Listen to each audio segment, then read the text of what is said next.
All right, so welcome to today's lecture.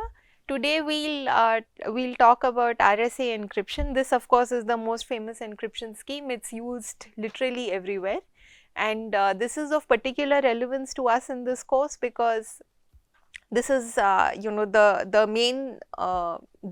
main impact that quantum algorithms have on cryptography so far.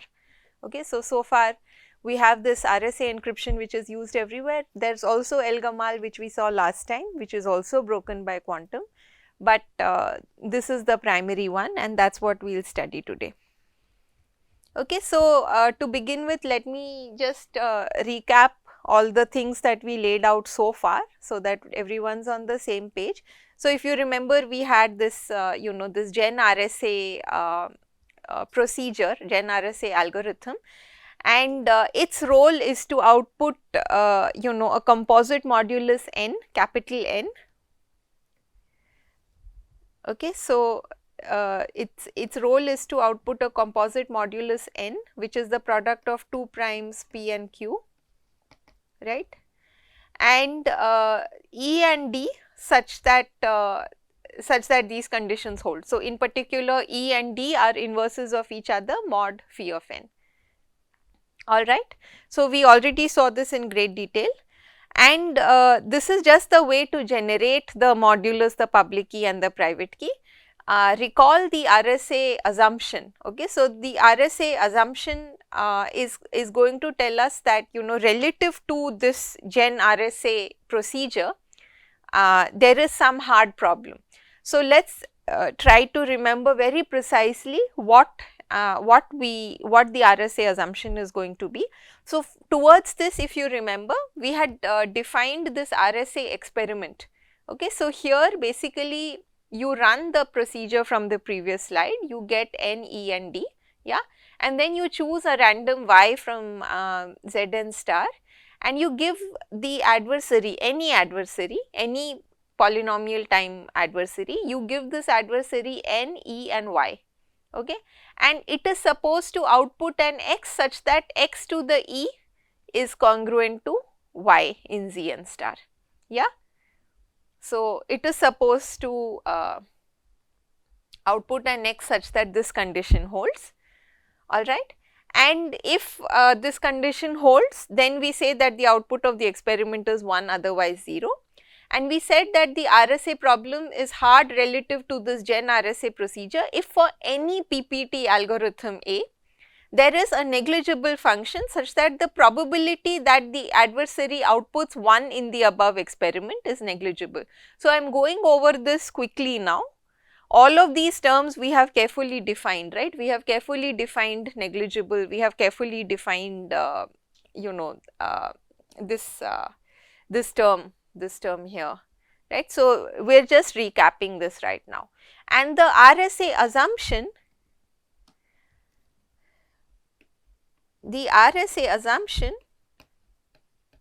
simply says that there is an efficient GenRSA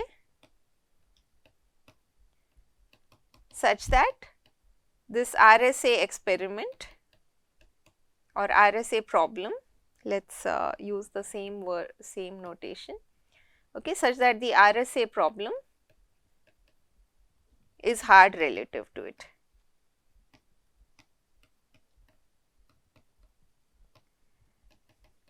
So you see, one thing I want to say here is that even though maybe intuitively this appears not very difficult to grasp, actually there are a lot of subtleties lurking around over here, some of which we are going to see. So first of all, everybody remembers properly what the RSA assumption is and so on, right? So we did this in detail already. Now to highlight some of the subtleties that I am talking about, I'd first like to talk about a toy encryption scheme which is popularly known as the textbook RSA scheme. So this is what is taught in textbooks. So here what are we going to do? Okay, so we are building an encryption scheme. So what are the three procedures we need to define? There needs to be a gen, there needs to be an encrypt, which we will just call enc, and decrypt or dec, right. So, there just needs to be this. Now, what does gen take as input? Who can tell me? The security parameter, right. So, we have talked about this. So, then you know, PPT or negligible, all these things are defined with respect to the security parameter, and we write it in unary. So, you also remember that, because that is the size that you want to consider. So, now what should gen output? It is very obvious. What should gen output? N, E and D, right. So, it should just run the GenRSA that we saw before, right. So, you know, I will just you know, run GenRSA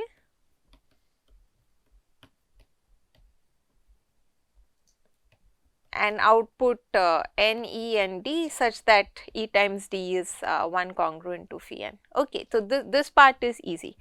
Now, encryption should take a public key. So, that means, you know, it takes N and E, right, and it should take some message. Now, the message space, what is it? You know, let us see. So, let me ask you, what is the most intuitive way for me to do encryption based on RSA? What is the first idea that comes to your mind for computing a ciphertext? So, what is hard? What is hard? In the previous slide, what did we see? The attacker is given N, E and Y and is supposed to output an X such that X to the E is Y, right. So, that means that given Y, it is hard to compute X, right. So, what is the first idea that we can have? Anyway, by the way, we are obviously doing this totally in reverse, right. I am giving you the assumption first and now telling you how do you use this. In real life, of course, it does not work like that. First you have a scheme and then you will prove security. Anyway, but the question still stands. So, it is really important to me that all of us understand very intuitively how, you know, these schemes are being built. So, what is you know, what is the hardness being used for in any encryption scheme? So, one hint is that given the public key, I should not be able to compute the secret key, that is obvious. So, that is one place where hardness is being used. Another place where hardness is being used just as trivially is, given what should I not be able to compute what? Very good. Given the ciphertext, I should not be able to get the message, right. So, now in the scheme that I have shown you, I mean whatever we have seen so far, we already have the public key and the secret key. This is already, you know, fixed according to our GenRSA procedure. So, now you know, the GenRSA, I mean the RSA assumption already has this N, E and D built into it. At least it has E built into it, if not D, right. So, now how can I use RSA to get the second to, you know, get the second hardness that I need? This is not hard. I am not asking for a proof. What is the simplest thing you can think of? Yes.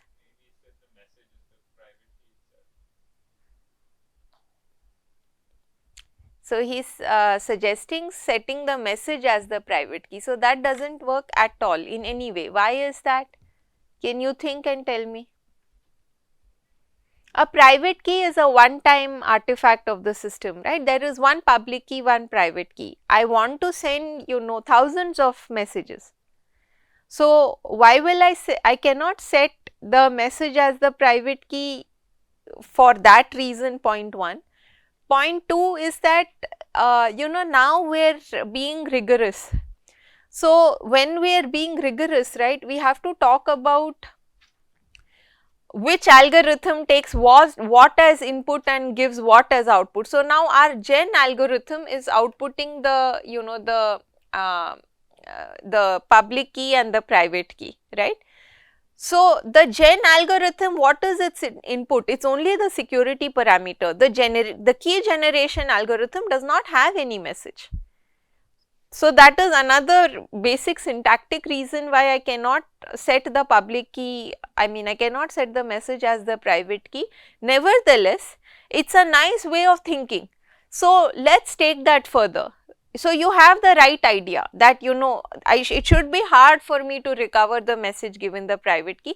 By the way, a third reason your proposal doesn't work is that I don't have a whole lot of flexibility in how I choose my private key, right? So I mean, if you remember the GenRSA procedure over here, right? So pretty much I'm given a fee of n, right? And then I'm going to find an E such that the GCD is 1, and I'm just going to compute the D. So it is not that I have freedom to say whatever I want. Does that make sense? That also doesn't work at all. Anyone think why? So here is, there are a few different questions that I would like to ask. So now the suggestion is that, alright, maybe what I can do is I can XOR my message with my private key. Now this also doesn't work for almost the same reasons that the previous suggestion didn't work. So in particular, my encryption algorithm is a public key algorithm. What are its inputs? N, E and message. Does it even have the private key? So it cannot do that. That's point 1. Point 2 is that what you are suggesting will break completely if I have 2 messages that I encrypt. So if I do M1 XOR D and I do M2 XOR D, then I can XOR these 2 and get M1 XOR M2, which is a complete break of security. So I would like to remind everyone that cryptography is a deep science and this is a Turing award winning algorithm. So we are not going to do anything totally trivial. What we have done so far has already made our life very, very simple, right, compared to the obviously compared to the invention of the algorithm. I am already giving you the assumption and just asking you to use it. So I insist that everybody needs to try this. So far, sorry about that, thank you. So far nobody has used the RSA assumption at all.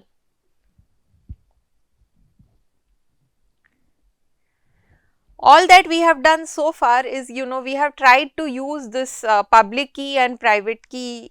Like first we said let's just use the private key as the message, and then we said okay, let's just XOR the private key with the message. So how are we using the RSA assumption? Everybody, we have to use the RSA assumption, right? How are we going to do that? So the RSA assumption is that given, it's of course highlighted here, but given y in Zn star, okay, together with the public key,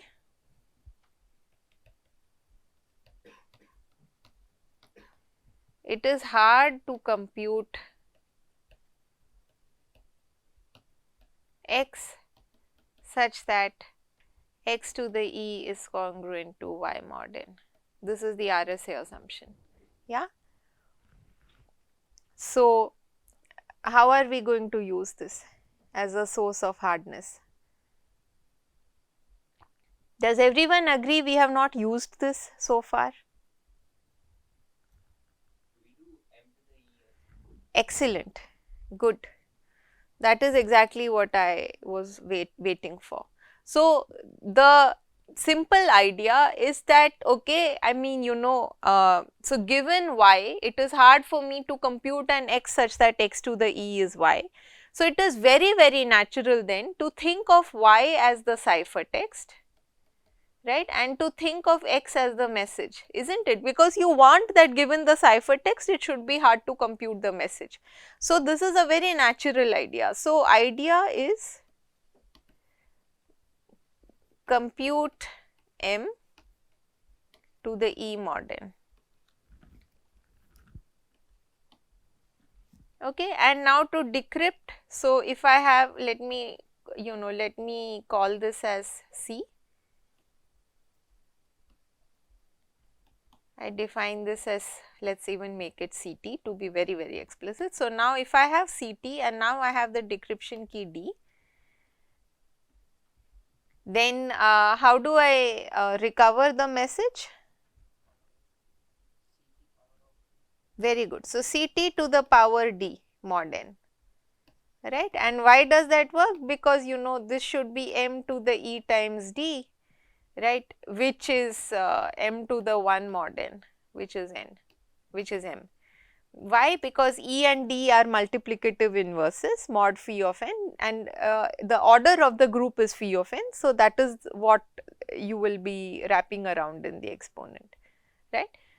So, good. So, this is the most natural thing for us to try, okay, and this also does not work. So, that is why this is called textbook RSA, not RSA itself. So, now who can think of reasons why this is not going to be good? By the way, here the message space you know we are using is Zn star in this, right, because we just want to do m to the e mod n. So, now who can think of reasons why this scheme is not going to be secure? Maybe it is a worthwhile thing to remind ourselves of the security definition. So, once again we did this already in great detail previously. So, I have just you know I just have the definition stated here. So, remember what this definition is. So, you know it is called the indistinguishability under chosen plaintext attack. So many of you are looking a bit blank. We did this, right. We also proved that the El-Gamal scheme is secure according to this definition. So, what this definition says is that the adversary is given the public key, right. Yeah, so we will even be looking at a sort of simpler definition than this, where we do not even need to give oracle access to the encryption procedure. But fine, so you know let us stick to the formal definition as stated here. What is the definition? The adversary is given the public key and it is given oracle access to an you know encryption procedure. So, what is oracle access? Basically, I can give some input and get the output. Okay. So, that means that anyway I have my own public key, right. So, I could certainly encrypt things on my own. I could also request the encryption oracle to give me ciphertext corresponding to messages of my choice. Finally, the adversary will output two messages M0 and M1 of the same length, okay, and then the challenger is going to choose a random bit and give an encryption of one of the two messages chosen randomly, and the attacker has to output a guess for which message is chosen, right. And the output of the experiment is defined to be 1, that is to say we say that the adversary wins if the adversary guesses the bit correctly, alright. So, we said that you know this any scheme pi is IND-CPA secure if for all PPT algorithms A there exists a negligible function such that you know the output of this experiment is 1 with probability at most half plus negligible. Okay. Everyone remember we did this definition. So, when we discussed it, we in fact did not even talk about this oracle access to ENC, and even for today I will you know why the two are equivalent is something you might see in a homework. Very good. Yeah. So, your classmate is making an important point that this experiment, by the way, I hope that everybody remembers this experiment. I mean, I put down the formal definition here because we already discussed it pretty extensively, right. Let me once again remind you that basically there is a challenger and an adversary. The challenger gives the public key. Let us forget about this oracle access to ENC for a second. The adversary gives M0, M1 and you know the challenger gives a ciphertext of M sub B where B is random. Okay, and the adversary has to guess what B is. So, the adversary knows the ciphertext and it knows M0 and it knows M1, right. And the idea is that nevertheless it should be hard for it to guess the ciphertext corresponds to which of the two messages. So, the observation that he made is that you know this obviously means that the scheme has to be randomized. And why is that? So, if the scheme is deterministic, what is a trivial attack? Okay, so what you are suggesting is that, you know, if I have Oracle access to ENC, then I could get encryption for M0 and encryption for M1. In fact, it can be even simpler, right? I have the public key, so I can just compute it myself also, right? So, fine, either way works.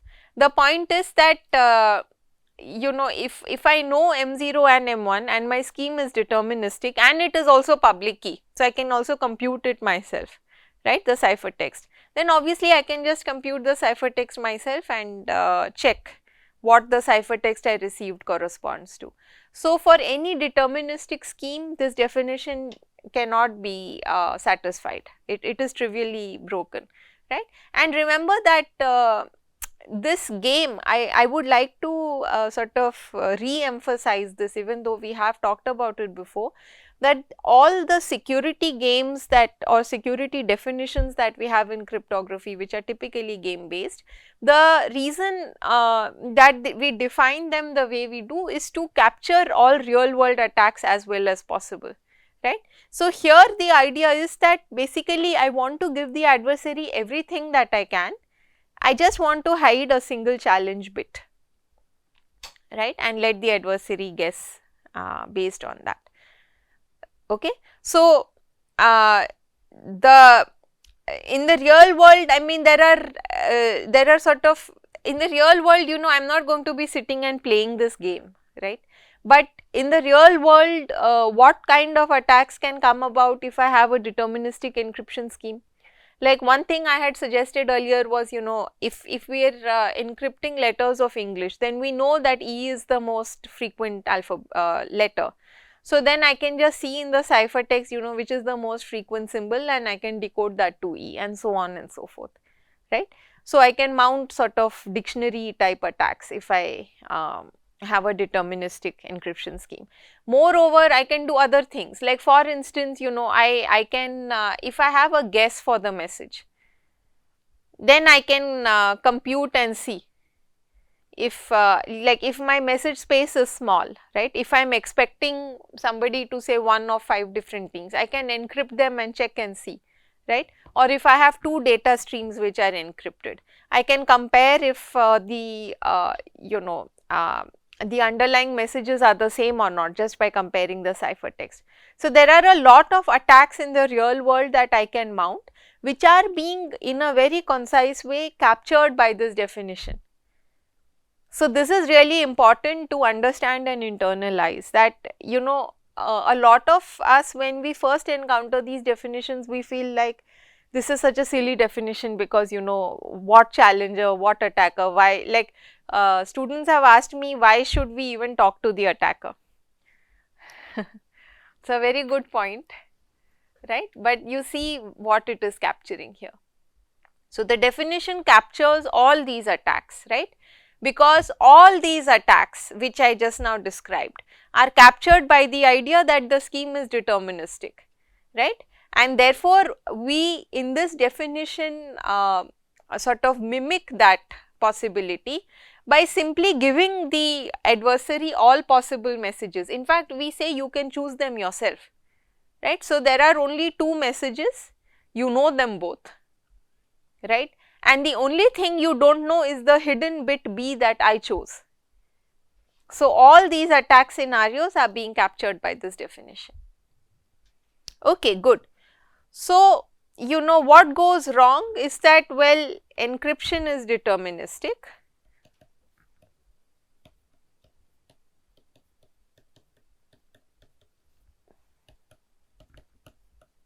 So, IND-CPA cannot be satisfied,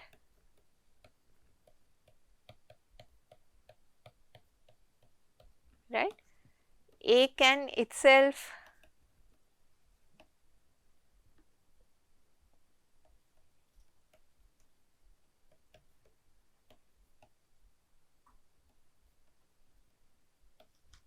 M0 and M1 and test which is equal to CT.